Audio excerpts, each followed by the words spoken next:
மொழி முதல் இறுதி எழுத்துக்கள். மொழி முதல் எழுத்துக்கள். மொழி என்பதற்கு சொல் என்ற பொருளும் உண்டு. சொல்லின் முதலில் வரும் எழுத்துக்களை மொழி முதல் எழுத்துக்கள் என்பர். உயிரெழுத்துக்கள் 12ம் சொல்லின் முதலில் வரும். க, ச, த, ந, ப, ம ஆகிய வரிசைகளில் உள்ள எல்லா உயிர்மெய் எழுத்துக்களும் சொல்லின் முதலில் வரும். ந, ந, ய, வ ஆகிய உயிர்மெய் எழுத்து வரிசைகளில் சில எழுத்துக்கள் மட்டுமே சொல்லின் முதலில் வரும். ந வரிசையில் ந என்னும் ஒரு எழுத்து மட்டுமே சொல்லின் முதல் எழுத்தாக வருகிறது. எடுத்துக்காட்டு நனம். இக்காலத்தில் நலம் என்னும் சொல் தனித்து இயங்காமல் அங்ஙனம், இங்ஙனம், இங்ஙனம் என்னும் சொற்களில் மட்டுமே வழங்கி வருகிறது. ந வரிசையில் ந, நா, நே, நோ ஆகிய 4 கு எழுத்துக்களும் சொல்லின் முதலில் வரும். யா வரிசையில் யா, யா, யு, யூ, யோ, யவ் ஆகிய 6 எழுத்துக்களும் சொல்லின் முதலில் வரும்.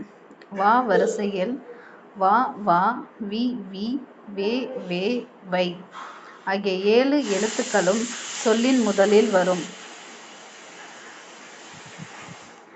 மொழிக்கு முதலில் வராத எழுத்துக்கள். மெய்யெழுத்துக்கள் 18ம் சொல்லின் முதலில் வராது. ட, ந, ர, ல, ழ, ல, ர, ந ஆகிய 8 உயிர்மெய் எழுத்துக்களின் வரிசையில் ஓர் எழுத்து கூட சொல்லின் முதலில் வராது. எடுத்துக்காட்டு டமாரம், ரம்பம், லண்டன், இப்ரான், டென்மார்க் போன்றவை பிறமொழி சொற்கள். ஆய்த எழுத்து சொல்லின் முதலில் வராது. ந, ந, ய, வ ஆகிய உயிர்மெய் எழுத்து வரிசைகளில் மொழி முதலில் வருவதாக குறிப்பிடப்பட்ட எழுத்துக்கள் தவிர பிற எழுத்துக்கள் சொல்லின் முதலில் வராது.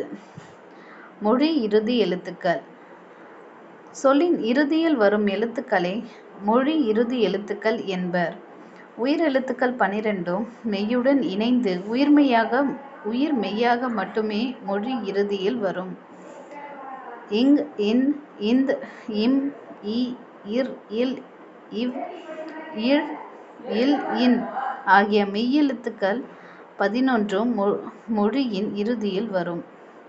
மொழி இறுதியாக எழுத்துக்கள். சொல்லின் இறுதியில் உயிரெழுத்துக்கள் தனித்து வருவதில்லை. உயிரெழுத்துக்கள் மெய்யெழுத்துடன் இணைந்து உயிர்மெய்யாக மட்டுமே சொல்லின் இறுதியில் வரும்.